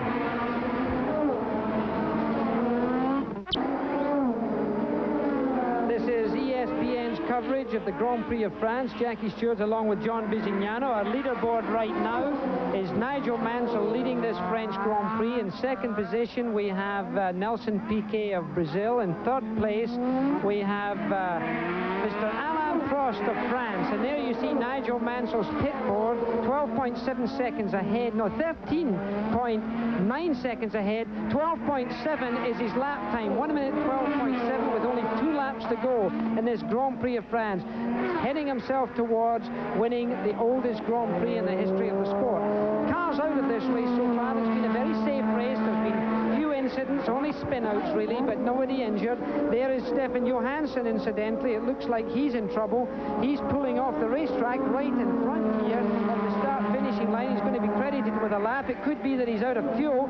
There was a fuel load problem, and there's Frank Williams, the man in the wheelchair, the man masterminding this Williams event, because this will be a 1-2 for them if everything continues to go. Let me quickly tell you, 14 cars out of the 26. Frank knows that. You can see he's on radio contact. Eddie Cheever is out. Brundle's out. De Cesaris is out. Patrese is out. Cafe is out. Danner is out. Kinzani is out. Boutsen, Arnaud, Capelli, they're all out. Campos, we mentioned. And then Derek Worry, Philippe Alliot, and Alboreto is also out. And while we were away there, we did see that there is Berger. No, that is Johansson. He's crossing the road back to his own pit. He doesn't have far to walk. Very reasonable. He's going to his own pit there, being welcomed by his own team of mechanics, and he'll tell them whether he's out of fuel or not. Well, when he came by here, Jackie, the engine was certainly off too, and we don't know if that was a fuel starvation problem. With only 2 laps to go, this would be the point where some of these fuel management systems have not done their job and not taken it just to the last 2 or 3 kilometers around this circuit, or the driver has not followed that engine management circuit and pushed a little bit faster than he should have, and therefore used up more fuel. Keep in mind, of course, that the temperature here, the high temperature, uses up more fuel. So it could be that this has been the problem. We're speculating now in Johansson's problem. It may not be fuel at all, but it rather looked that way. Let me recap on who's the leaderboard here, right down to the top 10. Mansell, Piquet, Prost. Then comes Ayrton Senna, way back. Theo Fabi has got himself up. That's rather nice. So he's in 5th position now. Johansson is out, and we're on the last lap as we're looking now at Nigel Mansell in this final lap. So Stefan Johansson's out, which brings Streff up. And that brings Streff up into the World Championship points. Which then would be Jonathan, good for your old team, Jack. That's right, and the Tyrrell team, David General. Then comes Palmer. Berger I saw spinning out. I don't know whether he came back. It was just a lap and a half ago, and that would be interesting. And then Fabre, that would be rather nice for a little French team to be able to come up and do well, particularly finish here in the French Grand Prix. It does say electrical problems, incidentally, for Johansson, but whether that's true or false, we'll have to speculate on that also. Now, this is the final lap of the French Grand Prix. Nigel Mansell coming round close to the end. He probably only has 200 or 300 yards to go. Coming through the S's, you'll see him come around this right-hand bend and onto the main straightaway, past the grid lines, and then you'll know he'll be heading for that checkered flag. And the checkered flag is up, and Nigel Mansell has won the French Grand Prix. And he almost immediately stops, and look, the Japanese and the Union Jack flies as well as the checker. Then, and there is Piquet. Piquet takes himself into second position as we hear from the other end of our commentary position here, a French commentator with a voice that would give Pavarotti a great deal of concern. Ayrton Senna brings himself into third position in this Grand Prix, so he captures, fourth position. Prost is third, Ayrton Senna is fourth. We are now waiting for the rest of the field. Nakajima goes by. Of course, he's well out of it, having had a very long pit stop at the beginning.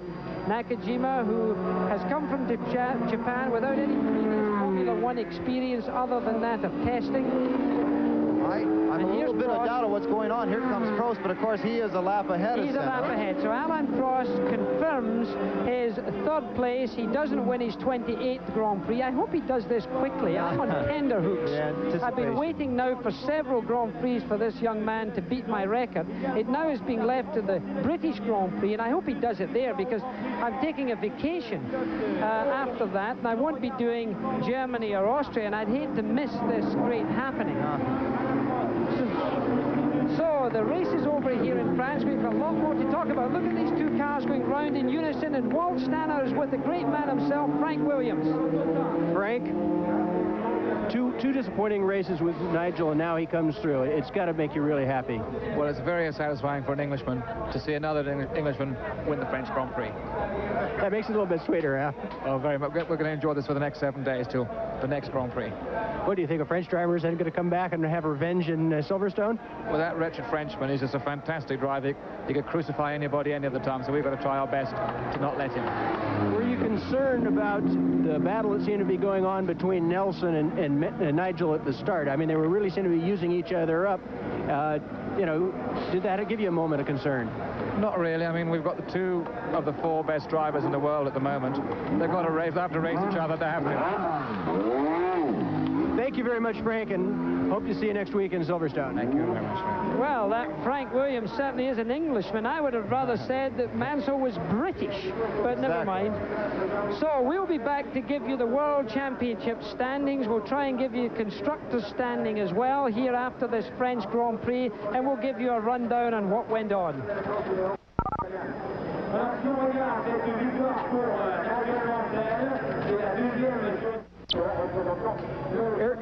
Ayrton, you were running off the pace there in the last half of the race. What was the problem? It was steady, just losing ground with the front runners right from the beginning. The car was not working well, so I was damaging a little bit the tires to keep a strong pace. Therefore, when I pit, my tires were working very badly, but it was not a problem with the tires at all. It was just a problem with the balance of the car not being good. So I just decided to keep going a pace that I could finish and do the points. As far as I knew, Mansell was leading and Nelson was second, so the championship would still stay with us in the lead. So the main thing was to finish fourth and make the 3 points. What do you think puts your car out of balance? Not good enough. Okay, thank you, Lon. So Ayrton Senna, the day is not for him, but he'll be there another day. Let me just go over first of all, the finishing order of the French Grand Prix held at Paul Ricard Circuit. Nigel Mansell of Britain wins in the Cannon Williams Honda. Then comes Nelson Piquet of Brazil, again driving the Williams Cannon Honda. That's a great success for them. My team in 1971 was first and second. Francois Sever finished second to me, and the team I know appreciate a 1-2 finish. A great credit to the Williams team today. Alain Prost, in front of his own partisan French crowd, was third. Fourth from Brazil was Ayrton Senna driving the Camel Lotus with the suspension system, and you can see an excruciating look on the face of Nigel Mansell as he stands for the national anthem being played. In fifth position is Theo Fabi, a good 2 championship points for the Ford engine Benetton car as the God Save the Queen plays in the background. Philippe Streff of France gets sixth position, and the first normally aspirated engine, he's sixth with Jonathan Palmer seventh in the other Data General Tyrrell. So that is a pretty impressive finish. So the French Grand Prix, we're going to come back and give you the World Championship standings, both for the drivers and for the constructors. So as the national anthem still plays, we'll be joining you later. Well, the champagne is being drunk by Alain Prost. He actually dropped the big bottle of champagne a few minutes ago completely. Moët Chandon wouldn't like that one little bit. The lens of our camera was splattered by champagne. That great crowd down there that you can see from our helicopter shot just to the right of your screen right now is the podium where Jean-Marie Balès, the president of the governing body of motorsport, the FIA, Fédération Internationale Automobile, was presenting the trophy and of course the champagne. That Grand Prix has taken place right now. The winner's rostrum has been completed, and now the drivers will go down to get a unilateral feed. That's to say, all of the countries wishing to have interviews can do so who have requested them, and the rest of the wrecks will be taken back. Now, John Bisignano has a few comments to make before he gives you the World Championship standings. Jackie, I was a struggling Formula 3 driver here in 1971. Alain Prost and Piquet being put into a vehicle to be taken up to those unilaterals. Some 45 countries taking this broadcast worldwide. But Jackie Stewart, when you won this race in 71, I was standing there, and I thought you gave one of the greatest French-speaking commentaries after your Grand Prix victory here that I've ever heard. Do you remember exactly what you said to the French commentator up there? No, I simply can't. No, well, you're going to have to recall it. It sticks in my mind. You said, Monsieur, moteur très bien, chassis très bien, Stewart très bien. Oh, my goodness. Fantastic French there, Jack. How eloquent of me. And how modest. How modest, yes. Well, you can see that it's been a good day here. The rostrum is now vacated. You can see the national flags of Britain, of Brazil, and of France, the three finishers up there. Now, John, the World Championship, because we're at a very crucial part. What are the points? Ayrton Senna retains the lead in the World Championship, and I think he was saying that I was going not to win this race, but I wanted to collect more points to retain that championship. So it's Ayrton Senna from Brazil with 27 points. Alain Prost has certainly in second place with 26 points, only 1 point behind going into the British Grand Prix 7 days from today. Nelson Piquet, the other Brazilian, 24 points, also driving the Canon Williams Honda. Mansell came up with those 9 points that you get for first place, up to 21 points and fourth place. Stefan Johansson, who unfortunately just missed the points here by that electrical problem in his McLaren, still has 13 points, but that does allow him to retain the fifth place in the World Drivers' Championship. Well, keep in mind, of course, as we said earlier, the points for the World Championship is 9 for winning, 6 points for second place, 4 points for third place, 3 points for fourth place, 2 points for fifth, and 1 point for sixth. They don't go down to the top 10. They only in the World Championship fill the top 6 places. And remember that they have to drop several races. They're only allowed to count their 11 best races out of 16. We have Walt Stannard down in the pits with the American driver, Eddie Cheever, who dropped out very early. Walt. Eddie, you had to walk back into the pits instead of drive. What happened out there? I didn't even do one lap. I got through the start, was going around the straightaway, and I had electrical failure, and the whole car just cut out. There was no more electric, so I had to walk back to the track. I mean, I'm a bit disappointed because today was a day that we could have finished in the points. We have a lot of learning to do still, and not to finish a Grand Prix or not to run a part of the Grand Prix for us is very important. I mean, we have to do a lot of running with the Megatron engine to try to understand why we have problems with the fuel efficiency.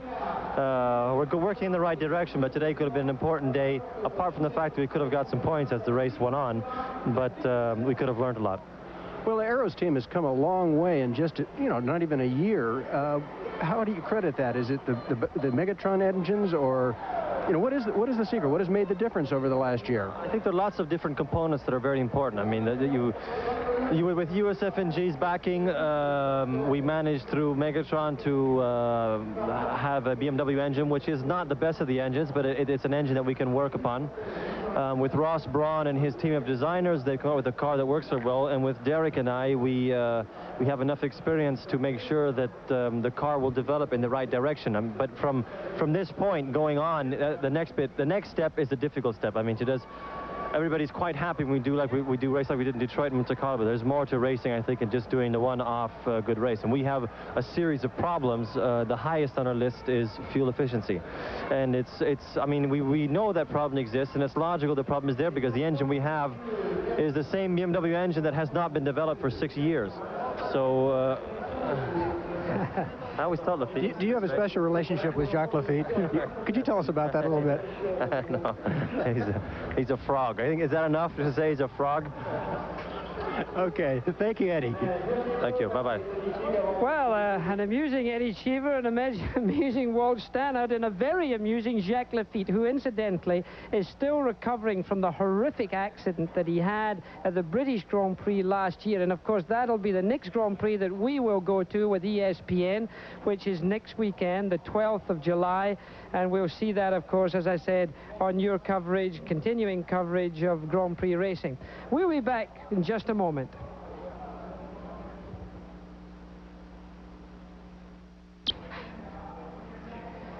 Well, the French Grand Prix is over. The flags are still flying as we look at the crowds making their way out of this racetrack. A few tricolors, a few red, white and blues of the French flag there, wandering in there for Alain Prost third. I think they would have been waving a little stronger had he won this race. Let's go through the top 6. Nigel Mansell won the race, driving the Cannon-Williams Honda. In second place, his own teammate with the same car, Nelson Piquet from Brazil. In third place, with the Marlboro McLaren, was Alain Prost of France. Then Ayrton Senna of Brazil with the Camel Lotus with the Honda engine. Then came Theo Fabi in 5th position. Theo Fabi with the Ford engine and the Benetton car. Then the first normally aspirated engine, Ken Tyrrell's Data General, Philippe Streff driving, another Frenchman incidentally, and in 7th position Jonathan Palmer also driving for Ken Tyrrell in the Data General car with the Ford normally aspirated engine. These are the top 6 finishers as of the drivers, but now the Constructors' World Championship, John, that also is heating up as a battle. Very much so. And the Williams team now leads the Constructors' Championship with this 1-2 finish at Circuit Paul Ricard with 45 points. Behind them, the McLaren team, who takes a great deal of pride in winning the Constructors' Championship, it seems like, every other year. And Lotus has 30 points. So the points are Williams 45, McLaren 39, and Lotus 30. Constructors' Championship means a great deal to all the mechanics and so forth. Lotus always quotes on their envelopes, on their stationery, on the side of their transporter, not the years for winning the Drivers' Championship, but the years for winning the Constructors' Championship. Well, here in ESPN next weekend, of course, you'll be getting the British Grand Prix. That's on Sunday the 12th at 4 p.m. Eastern, 1 p.m. Pacific time. Same-day coverage from Silverstone, the Midlands of England. Nigel Mansell will be going out to try and win a back-to-back victory from his French Grand Prix win today. He'll also be trying to be the defending champion winner once more because he won that at Brands Hatch last year. Alain Prost will be going out to try and win 28 Grand Prix to beat my record. And, of course, he didn't do it today here in the French. He was only third. And of course the World Championship is really now hotting up as one of the Benettons get towed back, as also one of the West cars get taken back. And of course today, earlier, you've got ESPN's coverage in a little while from Watkins Glen, a GTP series, the IMSA series with the Camel Continental, and that is at 1:30 p.m. Eastern Time, 10:30 Pacific Time at Watkins Glen, a 500-kilometer race for the Camel GT cars. And then that's always interesting at the Glen, fastest and most expensive race cars in the IMSA series. And under many conditions, of course, they're perhaps the fastest race cars in the world, because down the straightaway they really honk on. At Watkins Glen, last year the BMW was the overall victor. And, of course, the Glen is where road racing has had such a strong route for America, 3.4 circuit through the beautiful woods of upstate New York. Davy Jones will be driving. He did a lap last year at 124 miles an hour, so we could expect things there, John. That's pretty quick. I think we should make a mention here from the south of France. A happy 4th of July weekend to everyone back in the United States. Last night, Jackie, I was very calmly sitting in the bar of the Novotel with John Schmidt, and all of a sudden, 40 British mechanics came in and threw us in the swimming pool. I thought that was a very nice way for the Brits to celebrate the 4th of July. Well, keep in mind we've got the British Open coming up too at Muirfield in my country in Scotland. But this Grand Prix of France has been brought